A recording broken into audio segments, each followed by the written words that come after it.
Alright, so I'm gonna make a review over the racquetball racket here that I have, because I've been in the market for some rackets and I couldn't find much review besides Racquetball Warehouse. So here we go. So let's start with the grip. Pretty much the grip is the same standard that every head racquetball racket comes with. Is the head hydrosorb grip wrap, and it is only one layer, and pretty much it is similar to any other rackets that you can pick up from head. Either it comes in 3/5/8 or 3/7/8. So for the throw of the racket, pretty much it's very typical for those high-end rackets or above average rackets that head produces. You have 16 holes that accommodate 16 main strings that go up. Now for the overall shape of the racket, as I mentioned earlier, it looks more narrow as you taper down from 2 o'clock and 10 o'clock to 4 o'clock and 7 o'clock. It seems more obvious at the 4 o'clock and 7 o'clock. It doesn't have that rounder, flush curvature like the liquid metal or the extreme or amp or even the mean streak, the dirty D in the past.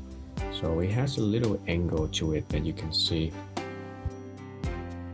In terms of the factory string, just like any other racquetball rackets that head produces in the mid-level to high-end, these come with the Mega Blast, and that's the black multi-filament version, and I believe it's in a 16 gauge, and it is a 33 or 34 pound tensions.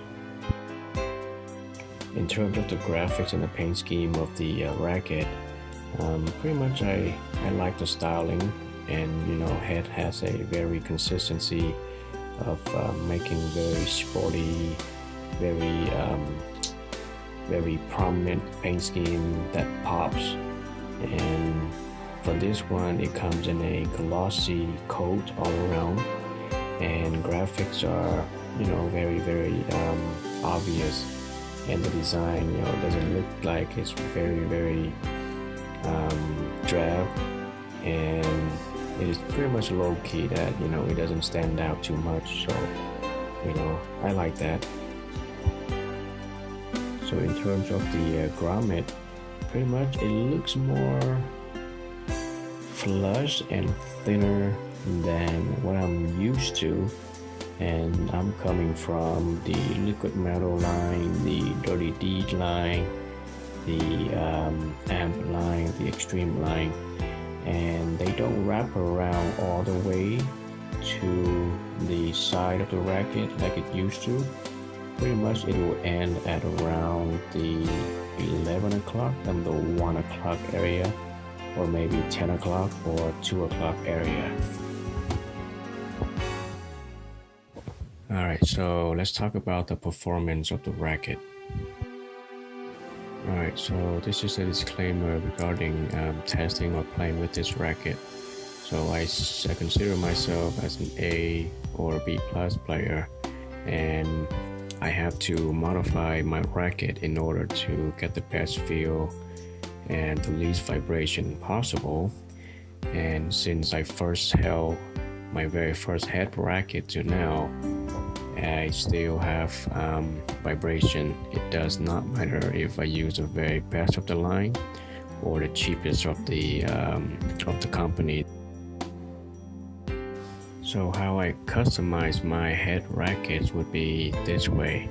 So one, on top of the factory grip, I have to add one more thin layer, the whole roll of wrap, to help with the width or the girth of the racket in order to reduce the vibration coming down.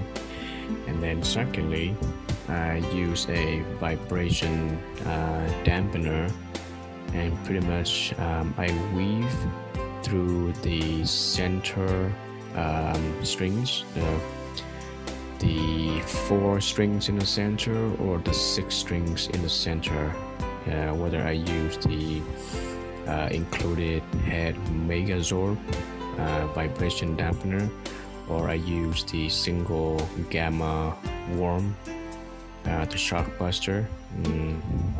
I would weave those in order to get the least or the minimal vibration possible. So those are the only 2 upgrades / modifications that I do for all of my rackets. Overall, for the price of the racket, I would not say that this racket is not comparable to other high-end or other brands or even other high-performance lines out there. It can hit hard. It is accurate. The best thing that I like about this racket is it's slightly narrow at the bottom, and in case I am off on my sweet spot, I don't get that twisting and it'll throw my swing off. And of course the vibration is almost greatly reduced, or there's really nothing in case I'm at the sweet spot. But again, those who get to their sweet spots pretty much won't get any vibration much. So it depends on the user, and it depends on the construction of the racket.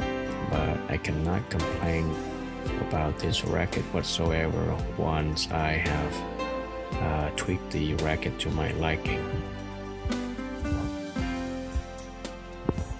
Because it is a 1-point head heavy racket, I don't feel like it's weighing me down when I am running or when I am having the racket rested below my waist.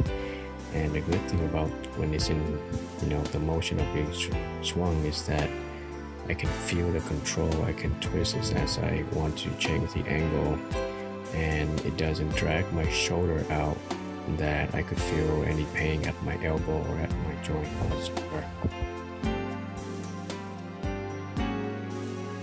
If anybody prefers the purple ball as his or her main racquetball to play with, then I would recommend changing out the string.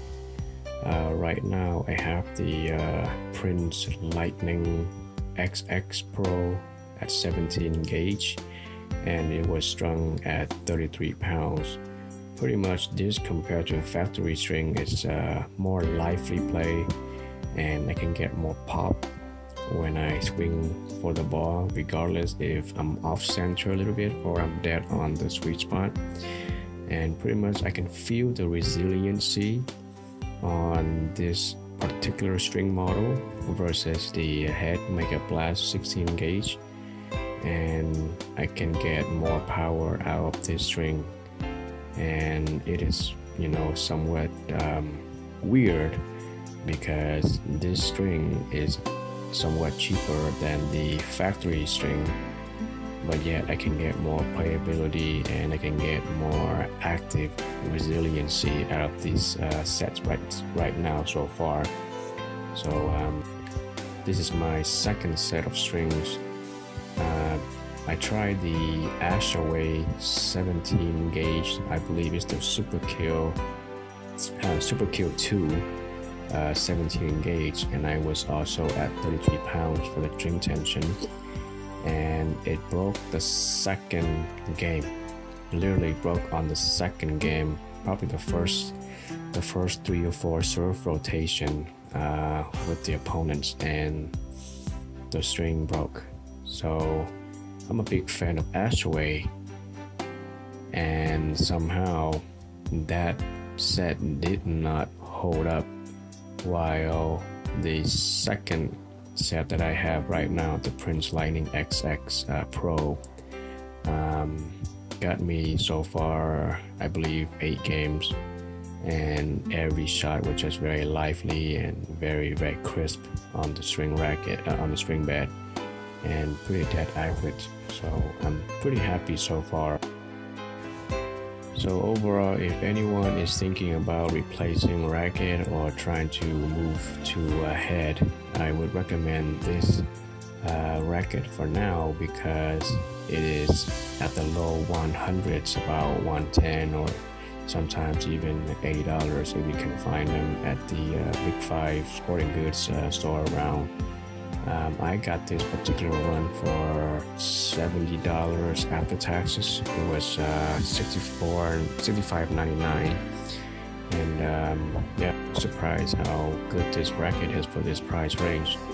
And I came from liquid metal 190, liquid metal 180, liquid metal 170, and then dirty deed 185, metallics 170, and then the liquid metal IGS 185,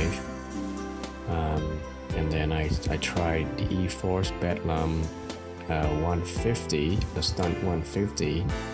So all of those rackets mentioned have been pretty much, at least 140, 150 when I got my hands on them. And just because this racket is somewhat cheaper does not mean at all that they or that it cannot perform as well or even better than some of the more expensive ones.